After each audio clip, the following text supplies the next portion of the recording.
Good evening and welcome to the Rhythm Notes of Public Health.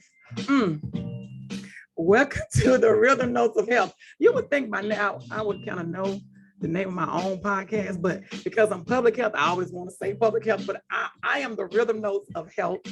It's me, Kai. I am the soul of public health. We are doing our men series.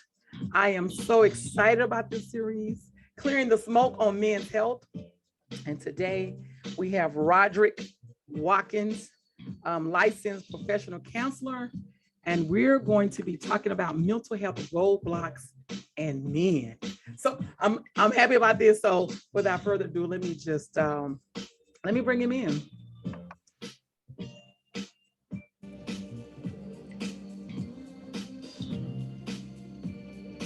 Let me bring him in.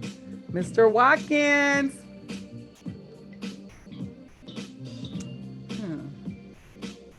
Mr. Watkins, are you there?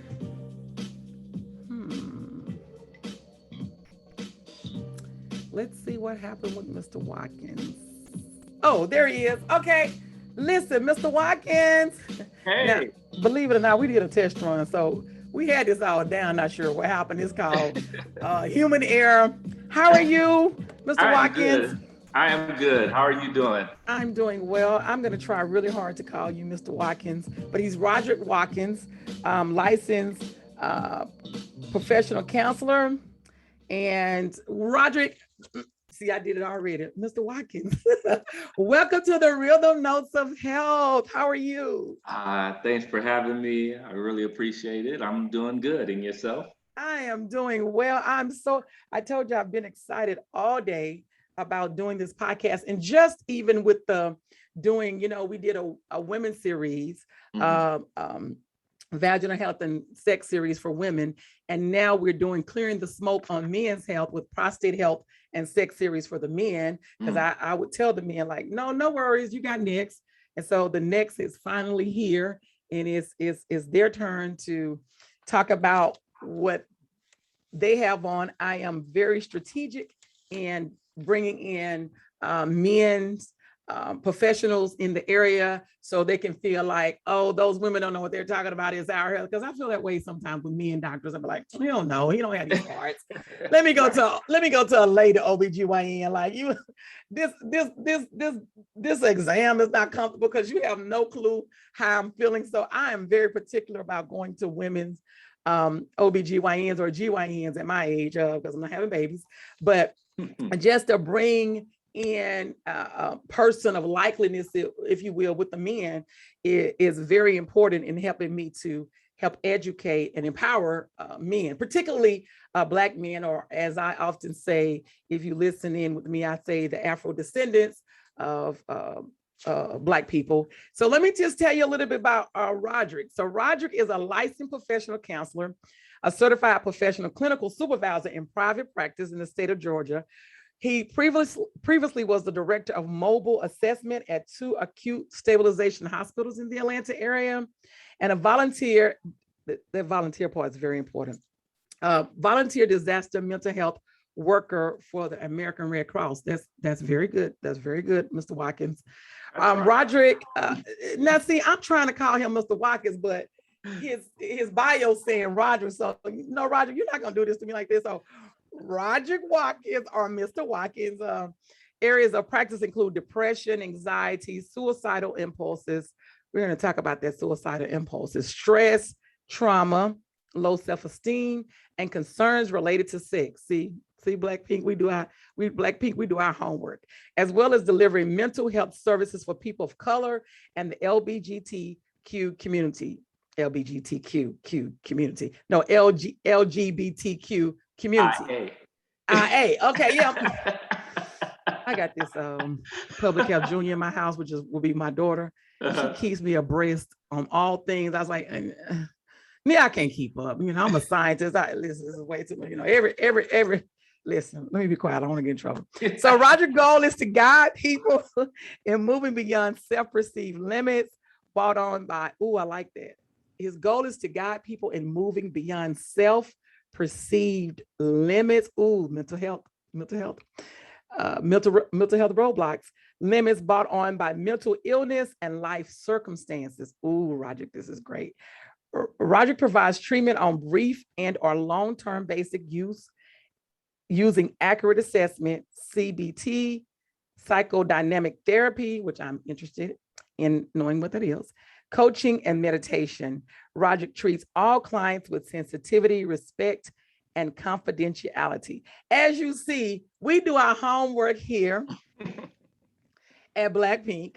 We make sure we bring you people who are literally going to be able to not only address the concerns of Afro-descendants or African-American or Black people, but is really smart and know their stuff. And when I say smart, I mean Mr. Watkins. This is gonna be hard for me to call Roger Mr. Watkins because he's a friend of mine. Listen.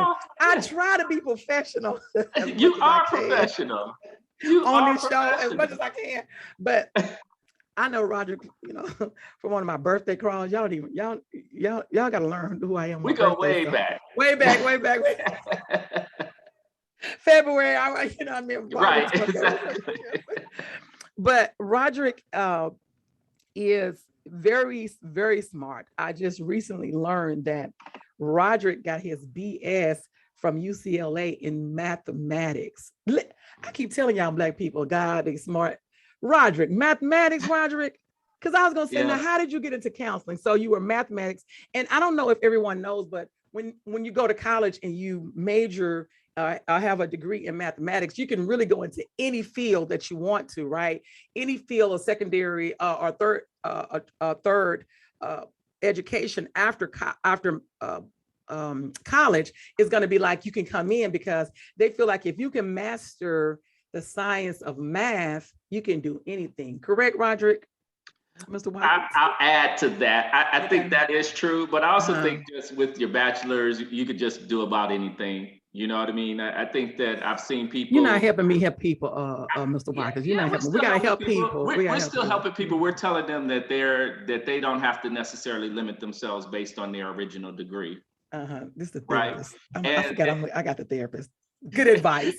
I mean, don't get me wrong. Definitely the name of the school and the degree have opened a lot of doors for me, and I'm very blessed and thankful for that. But I've seen other people with degrees, with art degrees or different things like that do things that you would never thought were they would do, or would even get them into that field. So I really think that it's more of what you want and not just necessarily the letters behind your name. Yeah. So briefly, what made you go into therapy, like from mathematics? Like, was that your thought that I'm going to go into mathematics and then I'm going to therapy? Or how did you get into therapy? My best friend would say that we have many gifts. And I think that when you're younger, school is overwhelming. There's so many different things, and you sort of go into those niches that are easiest for you. And not that I don't enjoy math, and not that I don't enjoy science. I do enjoy all those things, but I've had several loves in education throughout my time, and math just happened to be that first one. And I went from there. Started off actually as a software analyst. I started off programming ATMs. From there, I just tell people I went from programming computers to programming minds. I like that. I like that because somehow they all kind of work together, right? Somehow you always have to connect the dots to make something work in its whole self, even the machines, right? Yeah, so everything's connected, and everything's some connected. Some people believe that math is a universal language. No, it is. It is. I believe that too, because I'm a scientist. So yeah. Where are you from originally? So you're here in Atlanta, right? Atlanta, Georgia. Where are you from originally, Mr. Watkins? I am originally from Flint, Michigan. Oh, okay. You're from Flint, Michigan. I'm a Flintstone. Yeah. You're a Flintstone. Is that what they call you guys? Now, it's one of them new modern terms. Yeah, new modern terms. It's like, listen, it's so many. Like you got to keep up. They may have changed it now. I'm getting up there. So yeah. They may have a new term for us today. Well, listen, with age comes money and wisdom. and we have to pass that on to the kids and the people that need to learn things. Now, I wasn't serious, but I'm serious because I tell them I do it all the time. Yeah. That part, yeah, right. And we got and guess what? We got a guy there, right? Teach them well. Teach them well. So listen, so we're doing this clearing the smoke on men's health, and we're doing prostate health and sex series. And our last show we did prostate health, and we had Dr. Fossil on, and it was really, really good. So because I learned so much about men, because I was telling him that men, although they know they have this prostate, right? They know they need to get it checked. All men are not always clear on what the prostate is, the importance of the prostate. Can you live without the prostate? So I just wanted to address all those things. And I also, because we know that women are, when men are in relationships with women, they are the main ones that say, go to the doctor. Or your sibling or your mom, they tell me, and like, hey, listen, you have to go to the doctor, right? So it's important for me, because a lot of women listen to the show, to have the women understand about the prostate also. So we started off with that prostate show, which is doing really, really well. People calling me and saying, hey, listen, this show was really good. It was really informative. I learned so much. And you listened to the show, and so I did. I got to learn some things myself. So we're starting with there, and so this is our second show, which I'm excited about, because our mental health roadblocks in sex, and was one of our highest rated shows on the women's side. And so what we know from that is that people have things that happened to them yesterday, right, that are causing mental blocks, whether it be where you're from the region of the world, where you're from inside of the United States, where you're from inside of religion, where you from inside of being Black, where you from, how you grew up actually dictates how you think about things, right? Sex is a culture. And sex is a culture. Sex is a culture, and it differs in different regions, different places in the world. You know, everybody has their own taboos and everything like that. And these things can actually be, can actually correlate with some mental blocks that you have, in regarding your performance or how you should be. So yeah, definitely. So I'm glad you said, I'm telling you, I promise you, I say this all the time on the show, but Afro descendants, African Americans, Black people, y'all so freaking smart. Like, I love it. Like, seriously, like I'm a very silly person, right? I like to keep life light. That's how you met me, right? I am high energy, but I'm really a nerd. Like people, I say that often, but I'm really a nerd. And so we're multidimensional. Okay, come on, that's what it is.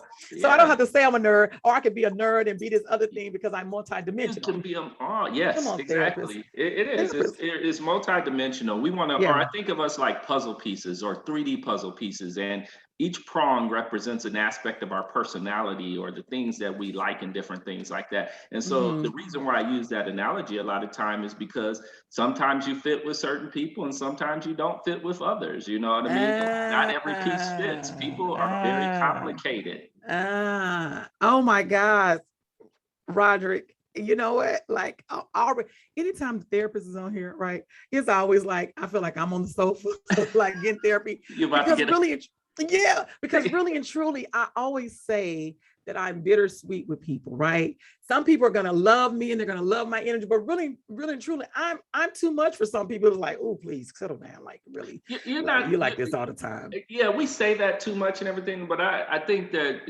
with that, people don't personalize it too much. It's not that serious. You know what I mean? Although sometimes we make it, and especially when it's somebody that you really want and they don't want you, that's a whole other topic, though, right? You have me back for that one. But yeah, I think that the thing is to realize that flaws and all, somebody will love you just the way that you are. You don't necessarily have to do anything to it. And it's not to say that you shouldn't work on improving yourself. But self-improvement is just that. It's for yourself. It can't be for anybody else. This is such a therapy. This is such a therapy section. Like I really, it's kind of like, listen, it's kind of like, no, I tell Dr. Adrian when she's on here, I'll say, now I came on here for the people, but I am getting something out of here myself. Like, listen, no, really and truly, because I always say I'm a forever student, I'm a forever learner, and I like learning, right? Yes. And so if you can't understand to get something out what someone's telling you, then that's on you, because they give you the information. So Rodrick, so mental health, roadblocks, and sex. What you put in is what you get out, right? And so one of the things that we want to do here. Explain that, go in a little bit more about that, what you put in and is what you get out, because I don't know that that's necessarily always Rodrick is not interviewing me. Y'all see how Mark just flipped did y'all see how he just flipped the microphone on me? Like, what? Explain to me. Okay, that was a good question. Yeah, explain to your viewers. Explain to them what we're talking about. I like that he flipped the mic on me. Ooh, that point. Right point. Okay, so so mental health, roadblocks, and sex. Sex, what you put in is what you get out. Meaning that, as we talked about earlier, where you came from, right? Okay. Whichever, what your background of where you came from is a sex is a thought processes about sex is what's put in, right? And then what you put out is the direct result of what you know. Here's an example. I was having a conversation with someone about we were talking about the show, because people love to corner me in and they want to talk about the show. So we were talking about the show, and one of the things that they were talking about is it was something so simple as to people when they're having sex or being tied up, right?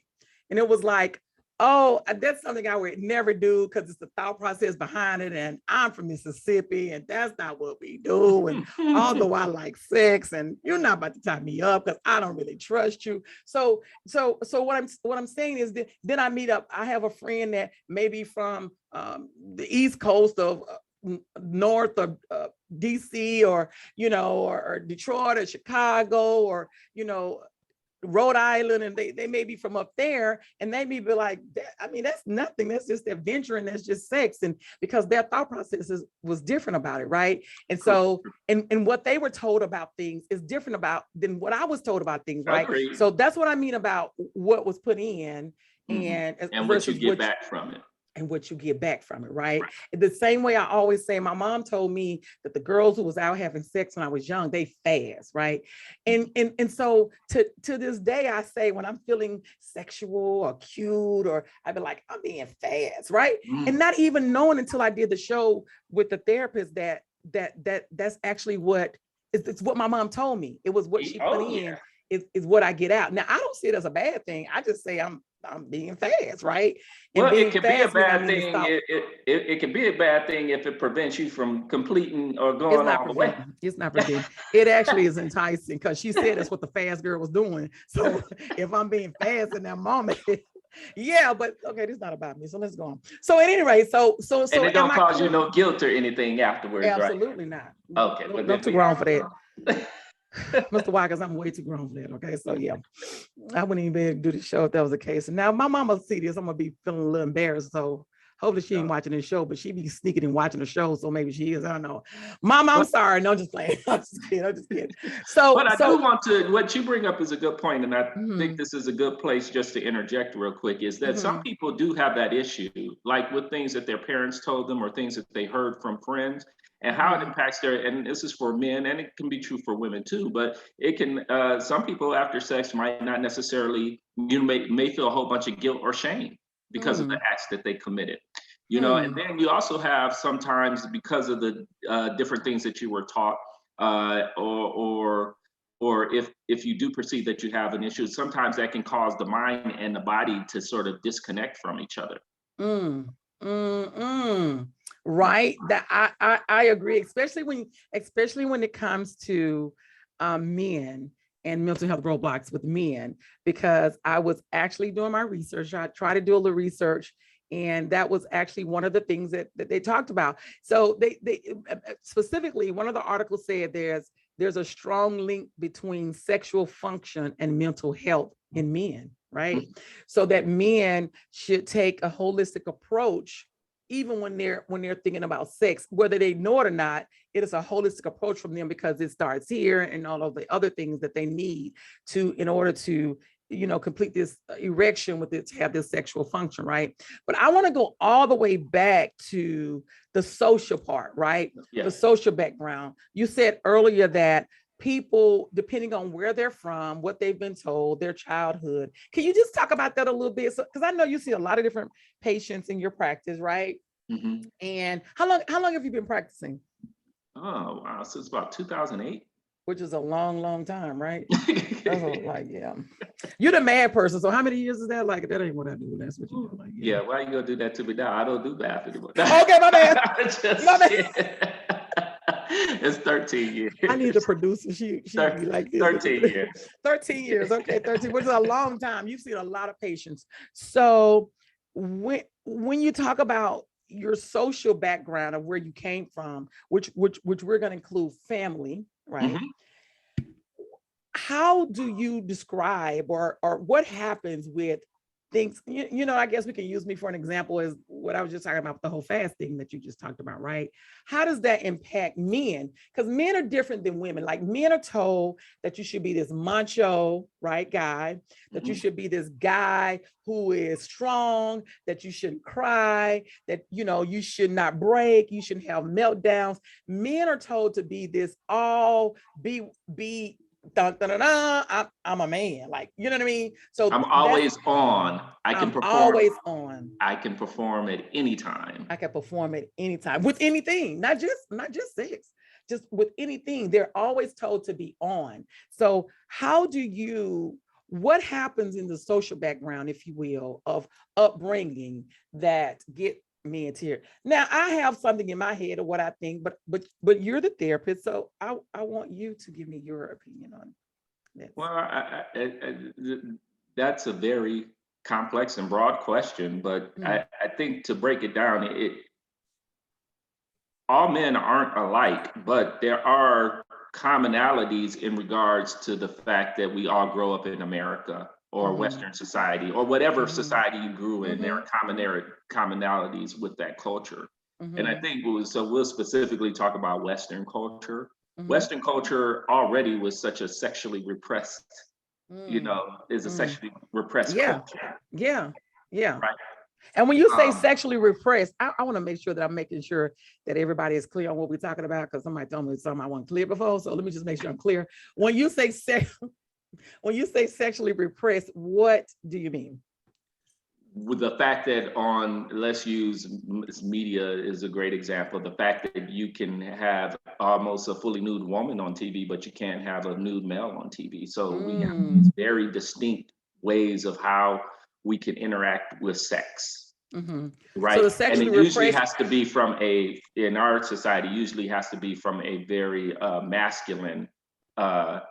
masculinity or patriarchal, from a patriarchal point of perspective or view.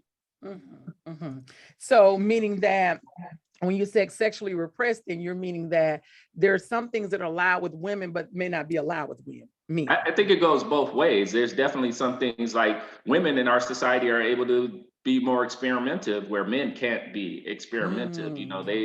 Men have a very strict line of what they can do. I got a question from that. Yeah. Okay. Wow. Men have a very thin lane as far as how they can explore their sexuality, because if females get to experiment with a variety of sex with a variety of partners, where if men want to explore some of those things, they risk being labeled a certain way that could add to this particular blockage that we're talking about.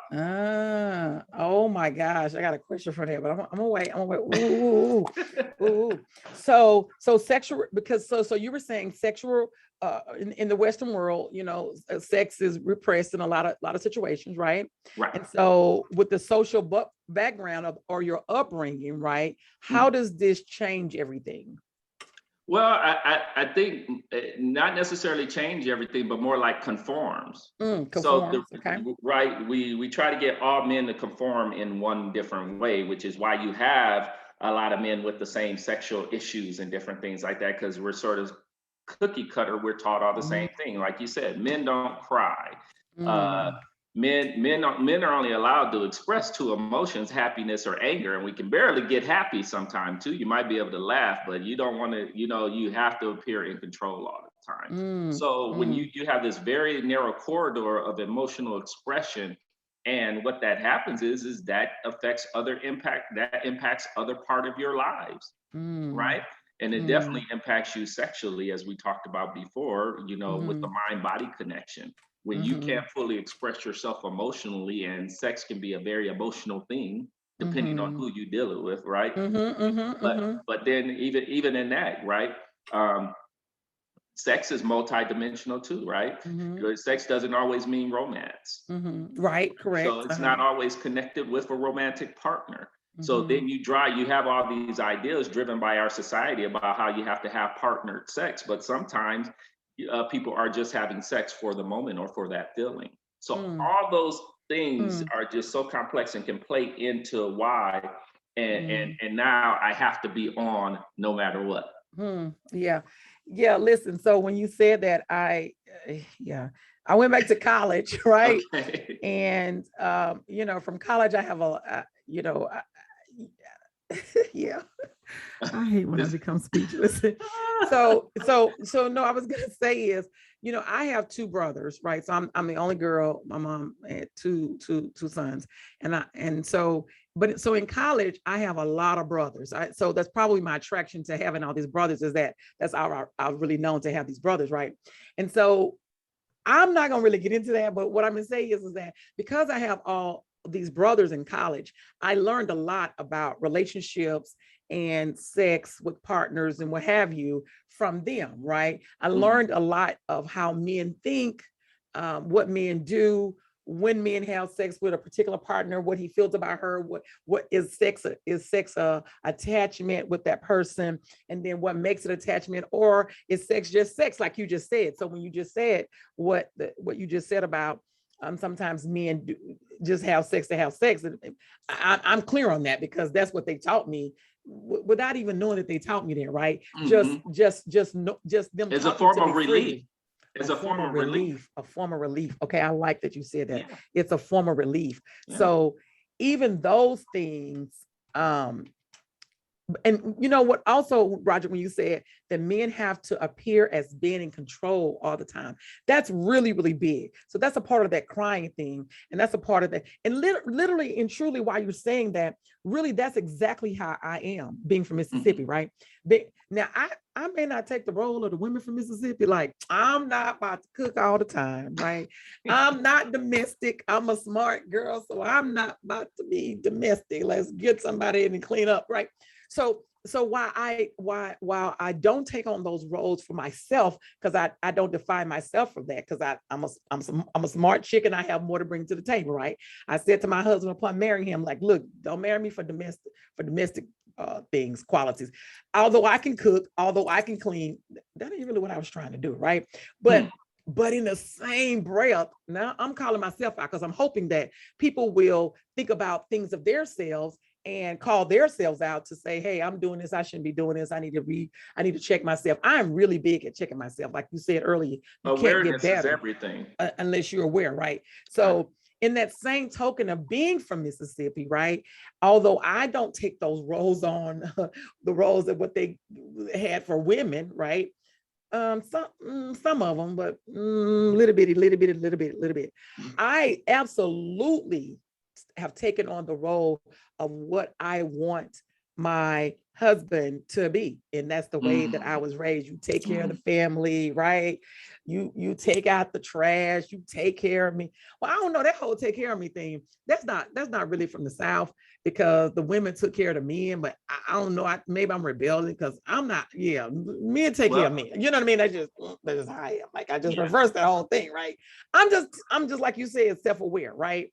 But it's not fair that I have tweaked, right, what I want to be is coming from the deep South, right, as opposed to what I want my man to be it's coming from it's really not fair. Just even having this conversation with you right now, it's really not fair that I say, I'm not doing that, but that's what you want. You said it's fair? Sure. Okay, from the therapist himself.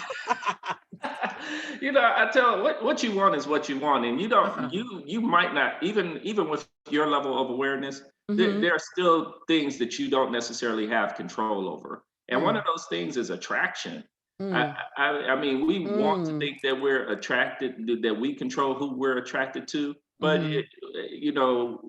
we may have some control over, but very little. That's why you find yourself in these extended relationships when you feel you should have bailed a long time ago. Because why? Because why? If you had control over your, if you had control over your emotions or over your attraction, would you have not left some relationships sooner than what you did? Absolutely. Exactly.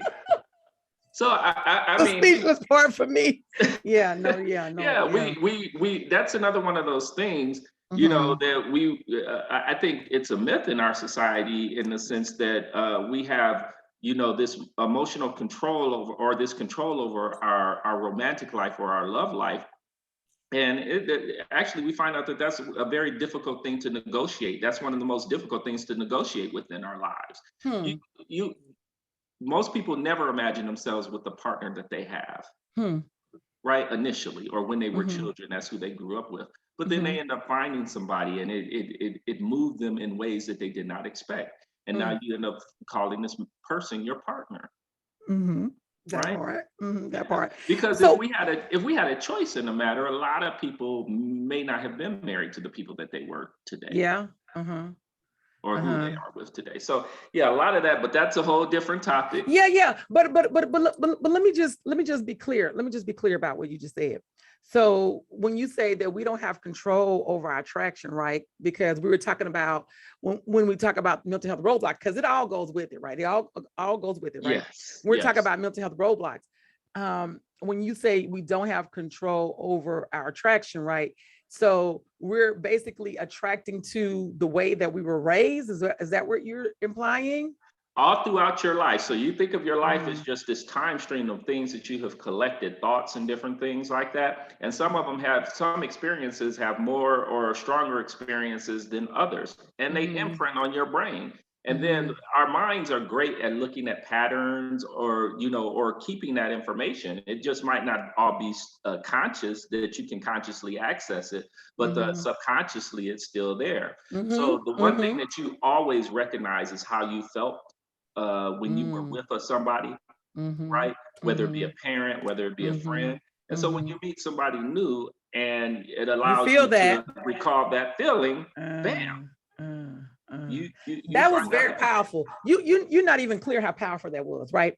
Because really and truly, when we talk about mental health roadblocks, right, this is all in line with it, right? Because you're saying that these imprints, right? This is what I always tell people. It may not be in your conscious mind, it's your subconscious mind, right? Right. But you just said as a therapist that the imprints and the patterns that we have that made us feel good, because as they're saying, say, you always remember how somebody treated you, how they made you feel, right? How they made you feel, right?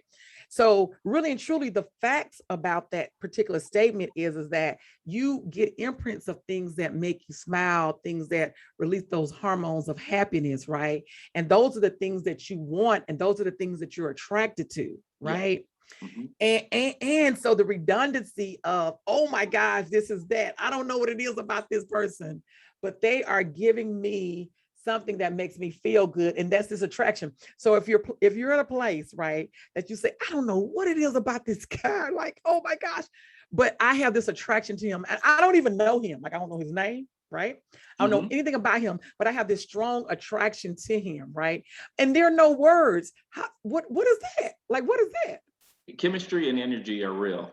That's right. That part. Okay. Thank you for validating what I say. I digress. So chemistry and energy are very real. I mean, you know that electricity runs your TV, but you may not necessarily know how it functions or how the images come across the scene. And so those imprints, that neural network that's been set up and everything like that, it's releasing those hormones and different things like that. And you feel that and you like, hey, this is how I feel. This is Now, how I feel. I do want to say this one thing though.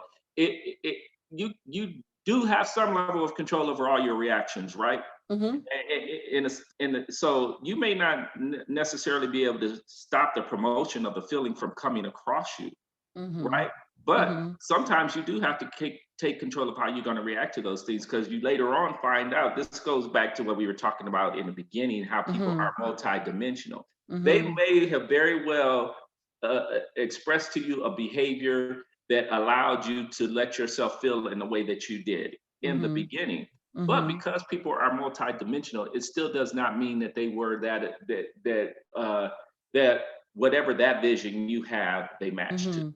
And so when that happens, that's when you have to decide, do I deal with who this person is versus who I feel them or see them to be in my mind? Understood, right. That initial attraction. And when people say, let's see what happens when we go out a few times, right? Yeah. I may have had this initial attraction, but let's see what happens when we go out for a few times.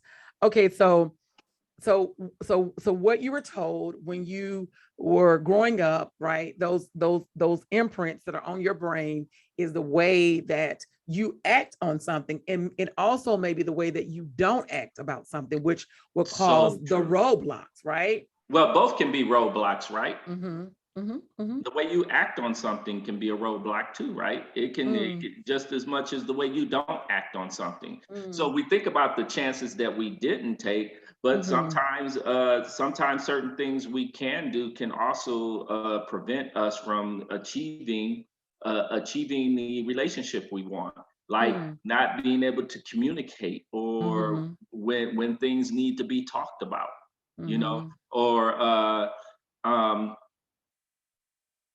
I'm trying to think of a particular habit or example, but it can go both ways. It can go both ways. You know, what you really have to look at is, how is this benefiting you, and is this the feeling that you are trying to elicit or bring forth within this particular experience? I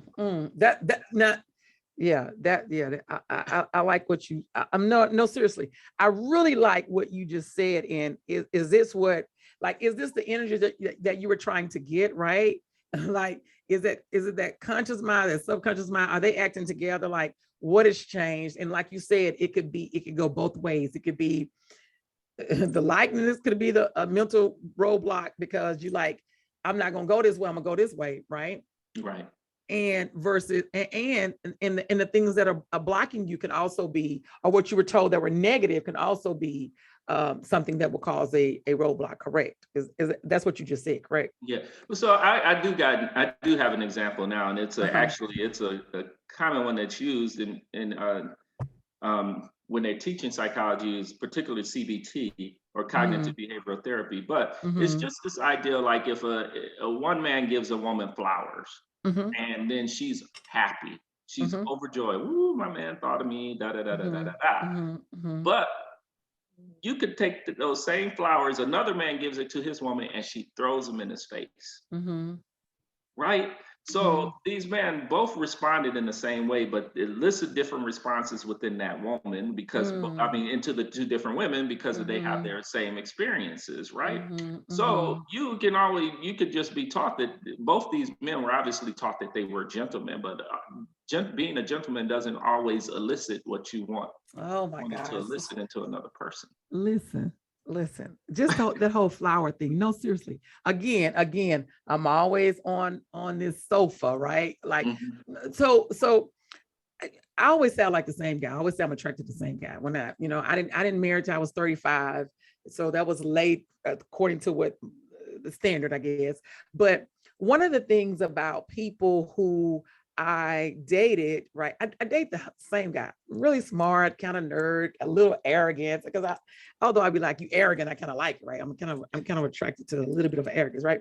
But really kind of so much of nerds, but kind of cool. You're attracted with to it. confidence, not arrogance. Boom, that point. Okay, those are two different things. We'll go into confidence and arrogance. What is it? I'm coming to see you. You better make an appointment to see Mr. Watkins, because like he is like really, really good, right? You're not gonna have me on your sofa, but I'm on your sofa, right? But so I said it to say, but it was something about prior to my husband that these guys that I dated, they didn't like giving women flowers, but I like flowers. Why don't you like giving women flowers? They probably had a bad experience with a woman, right?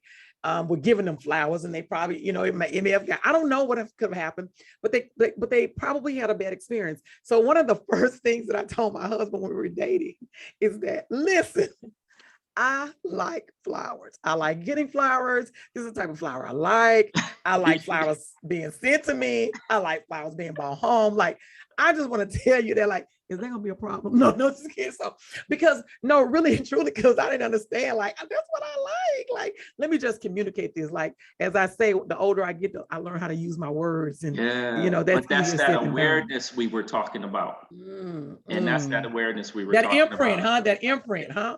Well, and it's okay to have that, but and I don't want people to get scared to think that, like, one of the things that we have learned about our brains and our minds, right, is even though we have these patterns that we look for and different things like that, we can change that behavior, but it's that awareness that allows us to change those behaviors. Right? It's the awareness that, this behavior, this particular reaction is not benefiting me in the way that I thought it would. And so maybe I want to do that. But again, that has to be something internal that you want to change or feel that needs to be changed. A lot of people, I speak to a lot of people, and in relationships, they come and they talk to me and they're instantly jump to their partner and what their partner is doing. And I tell them, you're wasting your session. I can't do anything. Your partner's not here. Let's talk about you. And then I always tell them this. I said, I see what the issue is already, is because you're putting all your energy into your partner, but you're not even communicating your needs or what you want. Wow. And that's that awareness, right? And that's awareness. It's easier said than done. You want them to change. You want them to be different. But what you're really saying is, I need this, and they're not giving it to me. And instead of you pointing out exactly what you need, like, you did a great job. You said you needed flowers, right? And you let them know. But some people still don't get the flowers, and they still stay. So my thing is, it's really it's a level of self-awareness that you have to have about yourself, and you have to be able to ask for those things from, and not even just your romantic interest. You have to be able to ask from your family, from your friends, from whatever. So, and just to tie it back down to our topic and blocks, is because of this thin line that we can cross, or that we're raised in as far as men. Sometimes our needs aren't being met, and we're not aware of those needs. And those needs are causing blocks that you can't perform or do the things that you want in the way, because you haven't sat down and really challenged what it is that you're dealing with in the first place. Which brings me to, that was a great segue. Which brings me to men in sex and their mental, right? Because you just said it, if they're not able to identify, have the self-awareness, right? About things that they want or they're not getting, right? They may decide, and which stress can be included in that. If they're tired, it can be included in that. If they're depressed, it can be included in that. They're not able to communicate this, right? And so then they pull back sexually because they're in this mental state that it's not necessarily what I want right now. My focus needs to be money. My focus needs to be work. My focus needs to be this. And my focus needs to be other people. Need to be other people, right? That part. Throw that in there. That part. So it need to be other people. But whatever the focus is, because because I have to say that men, women, Now help me out with this, and I'm gonna digress and I'm gonna come back. So, you know, people are putting a lot on this whole ADD thing, right? And for me, especially when they talk about women and talk about Black women or Afro-descendant women, I say that we have always been, as you say, multidimensional, been able to multitask and do a whole bunch of things. And now they want to tell us that we have ADD because we can't focus over here, but we've always done a lot of things to get things done. That's me. That's how I think of it, right? I don't think that ADD, you know, I think that some people have ADD, I do, but I think that it's a tag that's put on some people because they have a million things that they're doing. And I think completing some tasks will take some of that whole, I can't focus over here because it happens for me. If I don't empty my brain, if I'm waking up in the night, if I don't wake up and empty my brain, I'm gonna keep waking up in the night. And so I either pick up a piece of paper or pick up a phone and start putting what was on my mind. The moment I can do that, the moment I go back to sleep. Note to self, that was for me. So I think that now that everybody's sort of these modern counselors and modern psychologists based off of all the information that's available on the internet.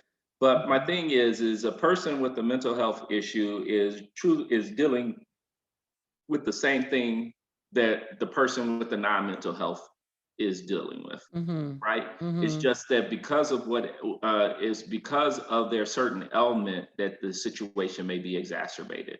And so I use a physical analogy like this. Like say if you're an athlete and you have two athletes and one of them is perfectly healthy, but the other one may be recovering from an injury, right? What exacerbates them is what exacerbates the injury and what can harm the healthy person are the same thing. It's the running from the track field.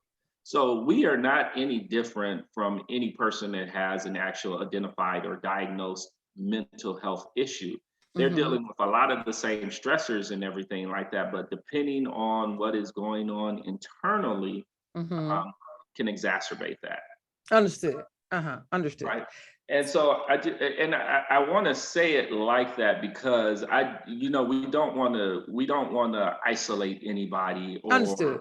Yeah, or just let them know that there isn't. This goes back to that fact that people always being on, particularly men always being on. Sometimes the person with the injury doesn't realize they have that injury. Yeah, a lot of times, especially Black men or Afro-descendant men, especially. I'm gonna let you say that, but okay. Yeah, I'll say it, especially now because I always say that I'm very clear on my audience. I'm very clear on what I do. I do what I do because underserved populations don't get this, right? And because underserved populations don't have people that are just talking about them. Whenever Afro-descendants or Black people or African Americans, however you want to tag yourself, whenever we get a platform, we are very particular about throwing in other people, right?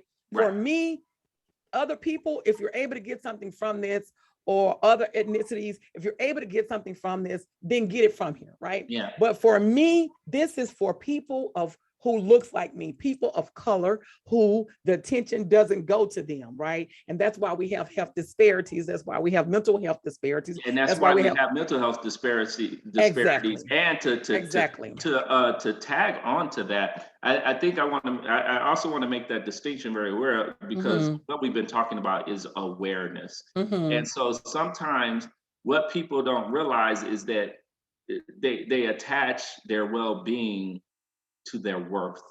And so what I mean by that is if you have a mental health illness or something like that, then or you have a sexual issue, people automatically assume that, or not automatically, but a common thing happens is that it attacks people's self-esteem and how they value themselves. So in order to protect yourself, it's not communicated, it's not shared. Because that would make you appear weak. And that's something that men can, in our society, we're really taught. And I think even culturally, just as Black people in general, we're taught to be very protective of ourselves and not let people see our weaknesses. Yeah. No, that look, that was so good. Like literally and truly, that was very good. That was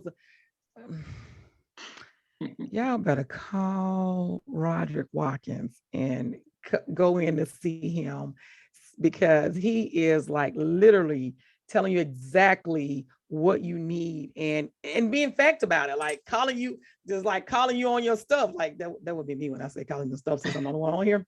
But I mean, but you know, for me, like, you know, I think that's what when you met me, is like what you see is what you get. But you can call me on my stuff. I'm just gonna correct it and go on. And if it's for me, I'm gonna say it's for me. If it's not, it's not.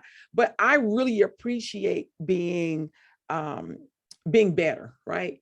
And so the only way you can be better is to be self-aware and to have some people around you who's not afraid to call you on your stuff, right? Because if you have all these yes people around you, then you're always going to stay right there where you are, which is nowhere. Well, right? And let's talk about yes people though, and different things like that, because and it was just so interesting is that it's how you talk to people too. And so if we're talking about helping men with these blocks and everything like that, it's really how you present it to them.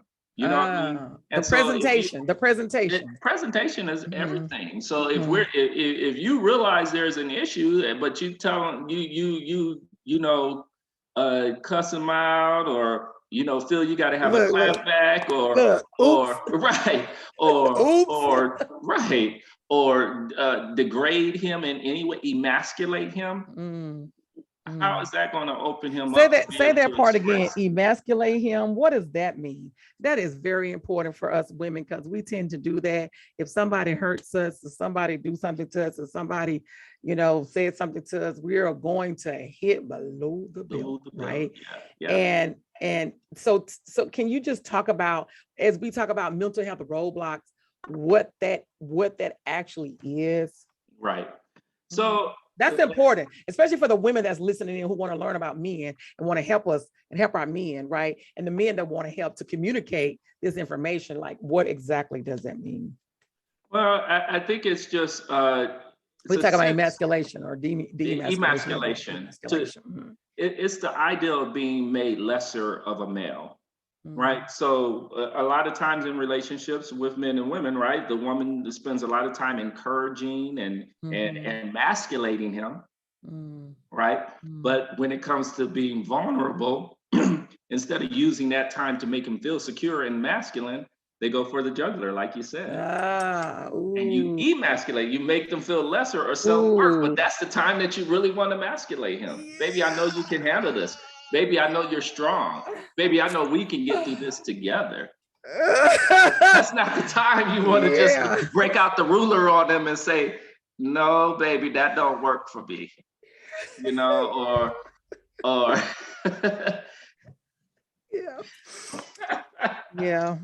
you know, but head down. Okay. Yeah. You know, all hearts on one accord, like, right. But you know, I keep saying you put me on the sofa, but oh boy, I keep saying you put me on the sofa. That is like so, Rodrick, like, listen. Yes, ma'am. that was so deep to me that you said, you know, that's the time that you don't tear down, that you help to build up, right? And you have to be consistent. Like, you have to be consistent. It doesn't mean that if you tried today and it didn't work, that you're gonna go back to what, right? It means that you're consistent with this, because we all know that when you just like a kid, when you like, oh, great job, you did this, you know, then they continue. You know, it's just why people say, well, how do you get your child to be an A student? How you get her to read? And I said, when she was little, I gave her books.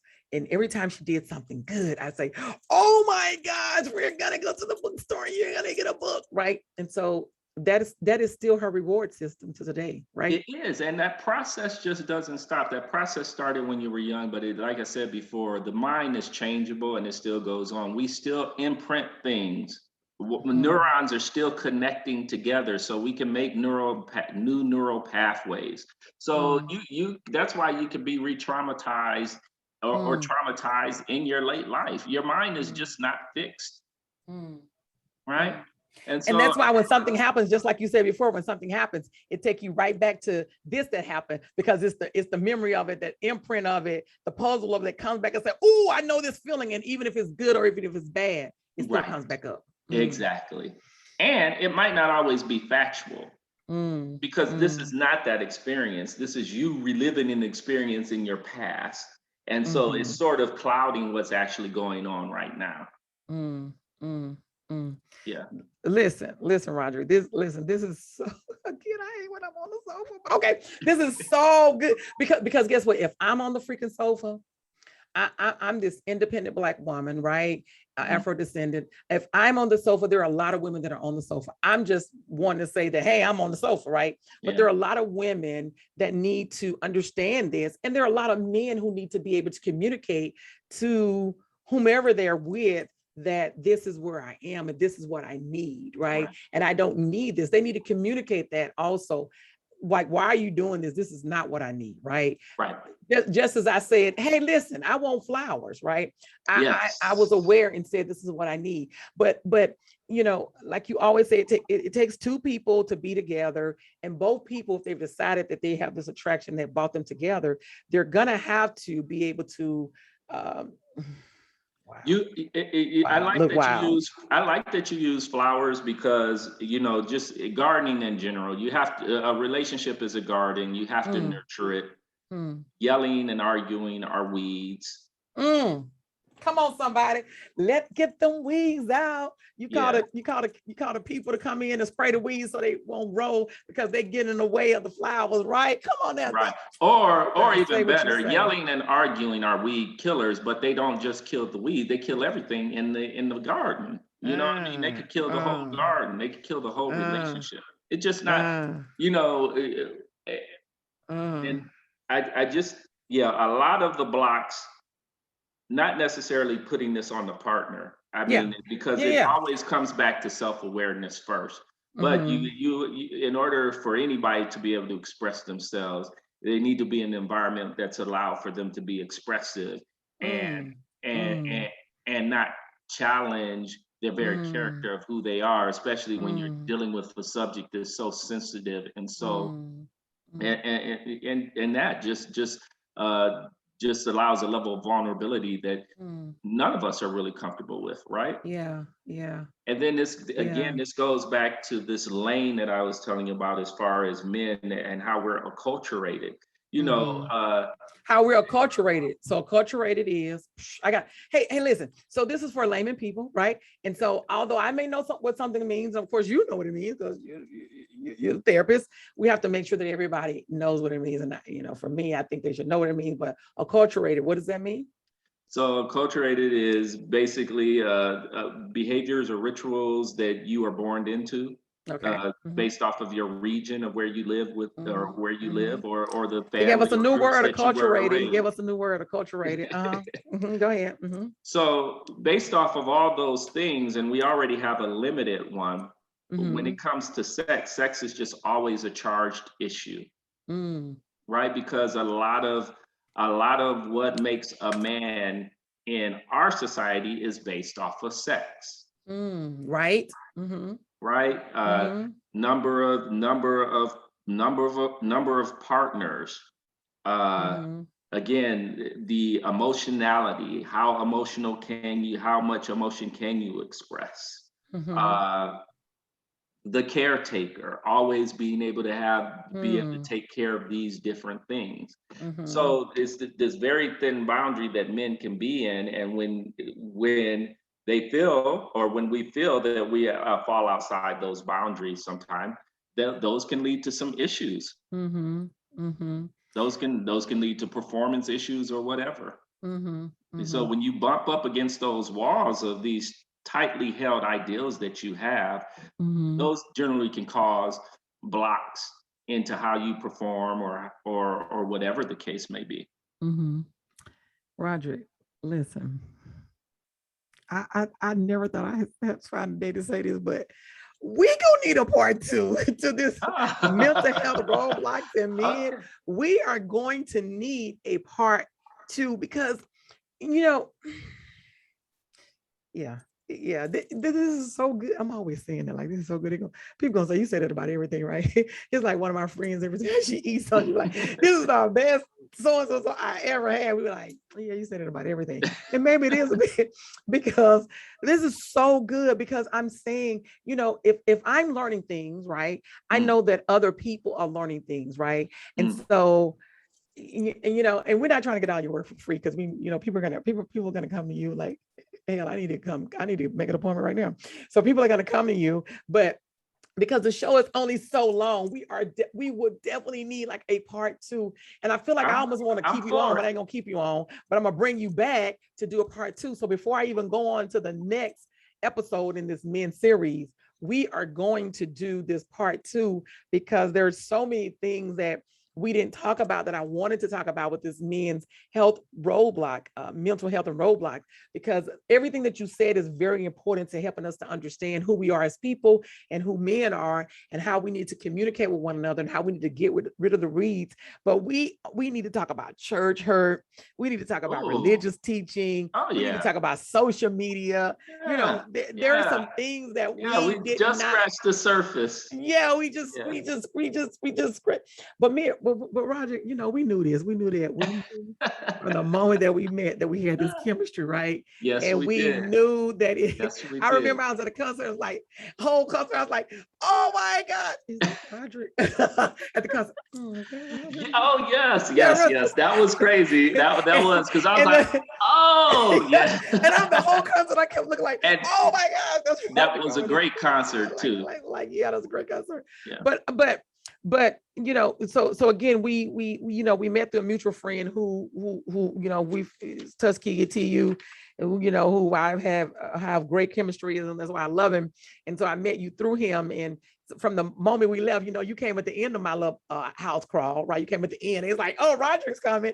And you came at the end. And remember, we were there a long time just talking to you. We shut it down. We shut it down, just like having conversations and talking to you. And so I knew that this was going to be a good show. And it's been so informative to things that we need to know. And again, I always say this, and I always say to people, there are a lot of people who are just like me, right? Yeah. Whether they want to admit it or not. Like you said, I'm self-aware. But if I am needing, you know, I'm married, and if I am needing to know, I've identified with a lot of things that you said that I'm doing or not doing, right? And that I need to check myself. I feel like I need to get out here and go tell my husband, I apologize, right? Because I just was on with the therapist, and he said this, right? Really. So really and truly, but to even to be able to do that, and to humbly do that, is, you know, a state that you need if you want to get rid of the weeds, right? To get back to the flowers, like you said, right? Yeah. So there's still so many things that we need to talk about. Rodrick, if you would just agree to come back, that means I do. In 2 weeks, whenever you need to record again. Yeah. I need you to come back so we can just finish this mental health roadblocks.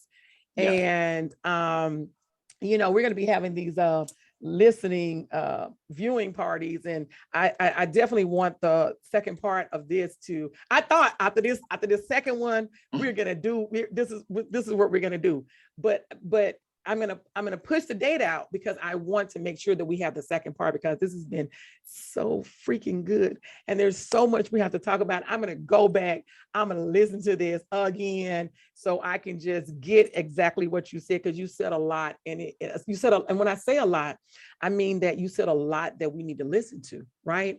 Yeah. You said a lot that we need to bring ourselves attention to, with the self-awareness to what are we doing? How are we supporting our men that may have had these mental health roadblocks, right?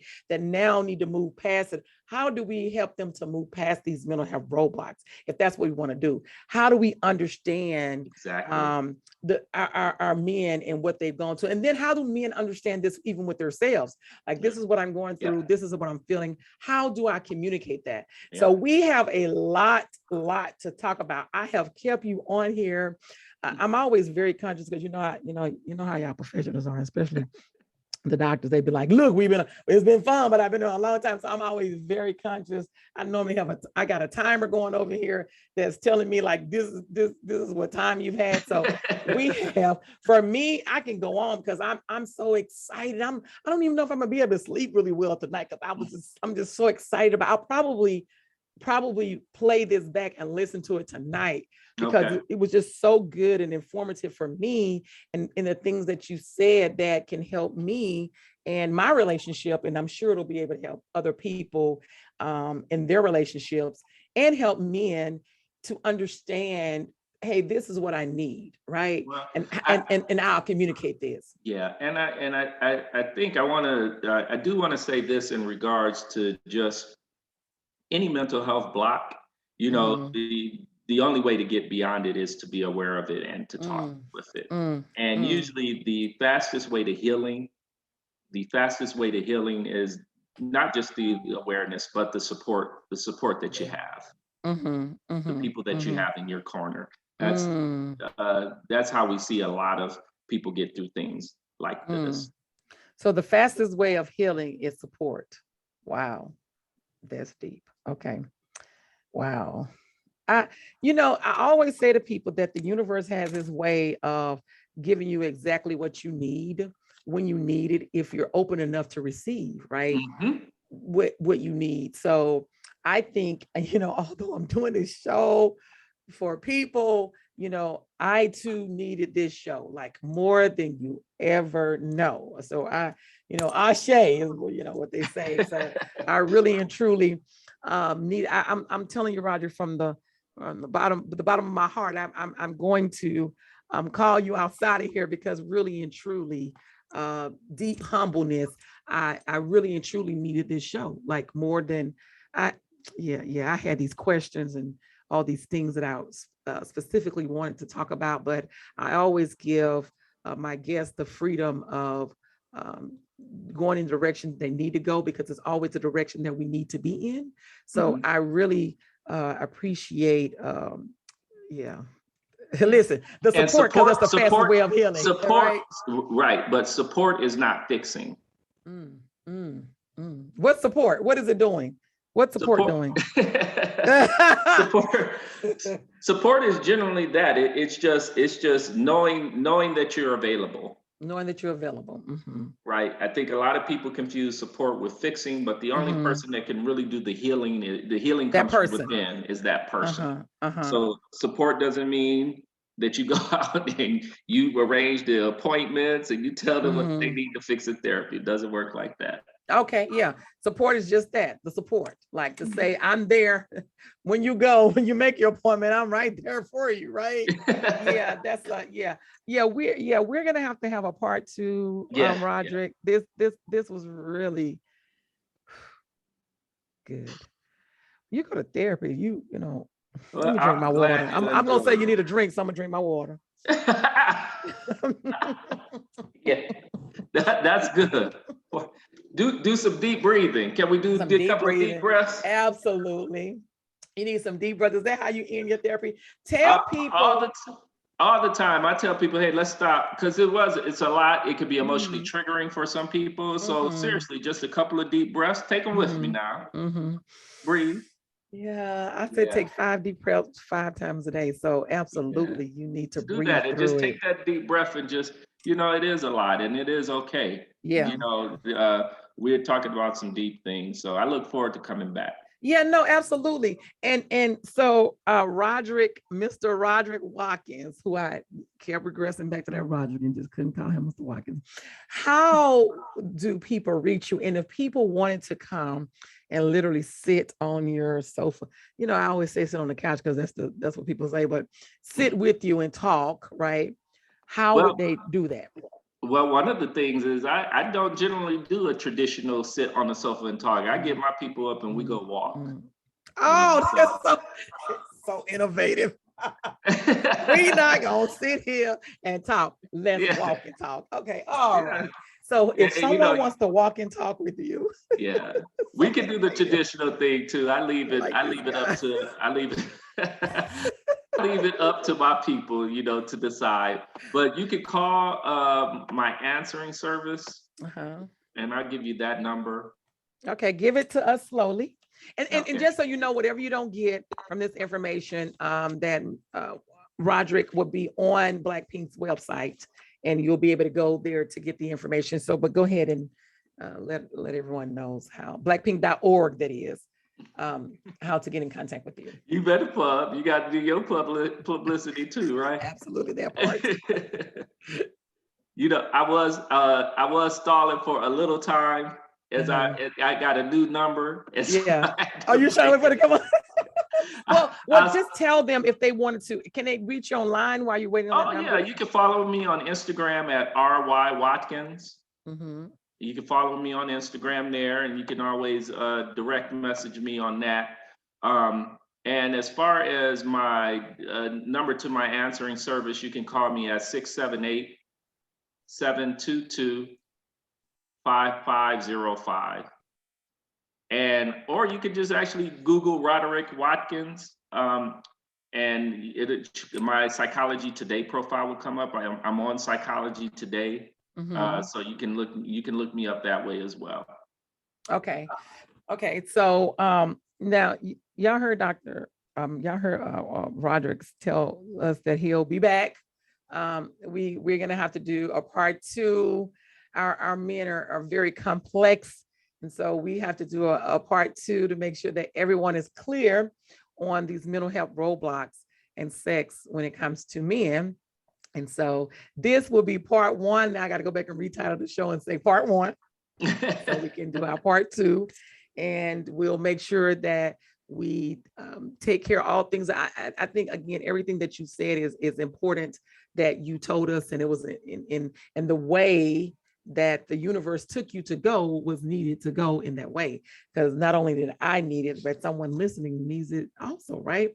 So thank you so much for sharing your time. I'm going to be immediately like emailing you and say what day we're going to record this part 2. And so and then I have a little freedom. Part 1 and part 2 is recorded. So, but I'm very excited about people listening and hearing this information. I like it when I meet smart people, and I tend to be attracted to smart people, right? You said it's not nerves, it's confidence. Okay, you said it's not arrogance, it's confidence. Okay, so all those things. We got to go into that different thing, right? Yeah, I got a different thing. Right? I asked you, what's the difference between confidence and arrogance? The difference between, I don't know. So the difference. What's the difference? Yeah, the difference between confidence and arrogance is arrogance, you need to belittle somebody. Oh, confidence, you're just self-promoting. Come on, somebody. Come on. It's like when people call me bougie, I say, I'm not bougie. That's condescending. I'm refined. It's the same thing, right? Or I tell people I'm sedated. That's a whole nother conversation. Understood. Yeah, nothing's wrong. And I think a lot of us get that confused, but nothing's wrong with promoting yourself. But if you have to down somebody else in order to promote yourself, then that's arrogance. And that's really low self-esteem. There's enough room for everybody at the time. That's right. That part. Hey, I learned something new. So going forward, I like guys with not this little chip on the shoulder who's confident, right?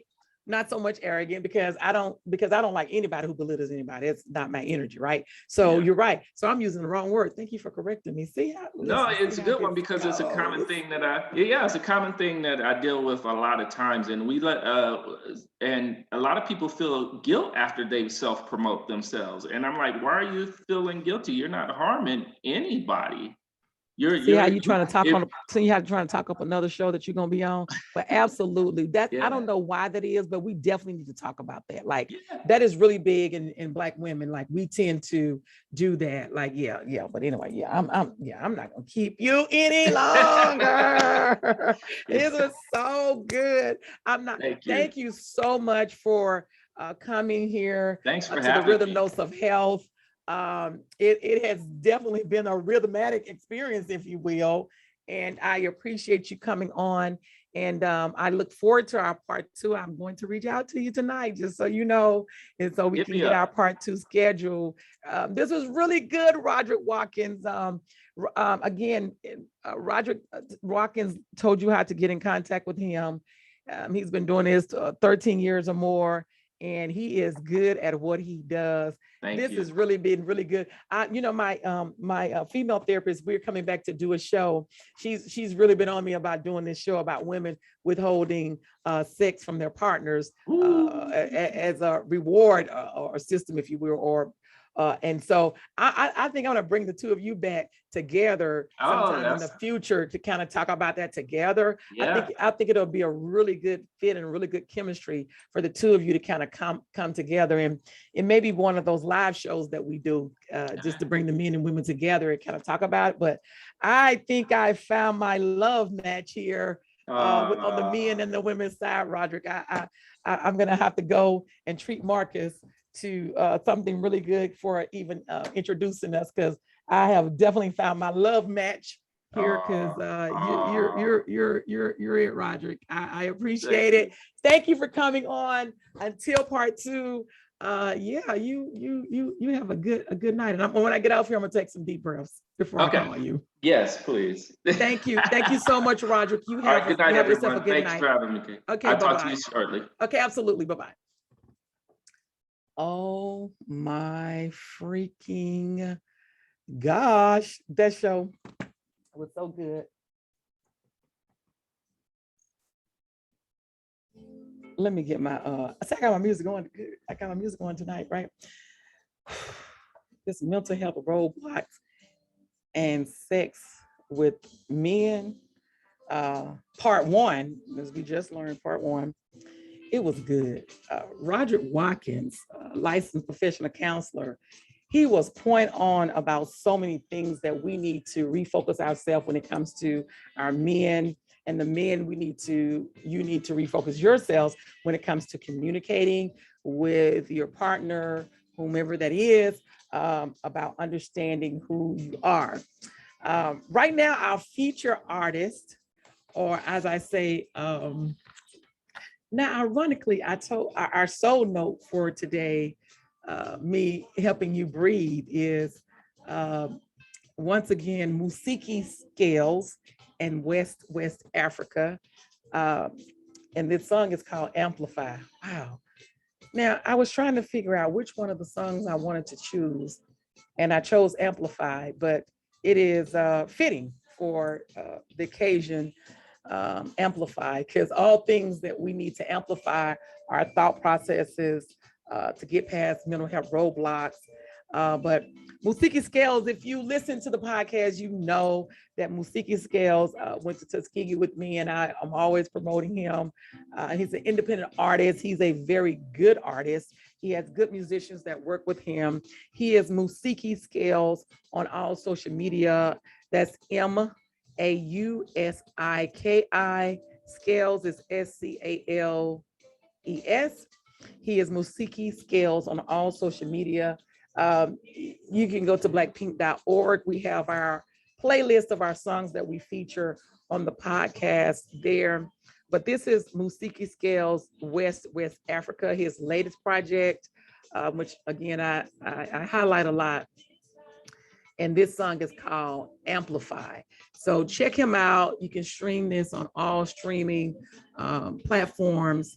Let Musiki know that the Soul of Public Health, Kai Anta, sent you over to him. Say hi for me, and definitely check him out. And yeah, but let him know that I sent you. But yeah, this part 1 show, it has been so freaking good. People don't say, you always say the shows are good, but they are really good. And I always say they're really good because I get something from those shows, right? And so since there's a part 2, I'm not gonna do a really big recap. One of the things that I want you to know that Rodrick Watkins, a licensed professional therapist, said is that we are multi-dimensional as human beings, and we can become sexually repressed because that's how Western America does with sex, and he's helping us to understand our roadblocks, mental health roadblocks, as it is with sex, as it is with us, with relating to one another. It all goes together. And because if we don't relate properly to a person's not going to want to have sex with us, right? So if we have our spouses and whomever we're with, and we want to be able to move forward with them, we want to make sure that we understand, and we don't sexually repress them. We want to, as he said, the fastest way to heal is to give support. We want to make sure that we give support. But he also said support is not fixing. It is just doing that, supporting. But this is part one. We're going to have a part two. So I'm not going to stay here long at this goodbye. Check out Musiki Scales, part of our soul notes. Remember, we repeat what we don't repair. And being what Mr. Watkins just told us, is that we repeat what we don't repair. When life moves fast and your mind does too, remember to breathe, especially after today. It will get you through. Your race, where you live, should not determine whether you live. Let me say that one more time. Your race and where you live should not determine whether you live. Be persistent, be patient, and persevere. My name is Kai Ianta. I am the soul of public health. This has been a wonderful show. I am enjoying this men's series, Clearing the Smoke on Men's Health. Until next time, make sure that you're downloading the episodes so that you won't miss one. Until next time, bye-bye.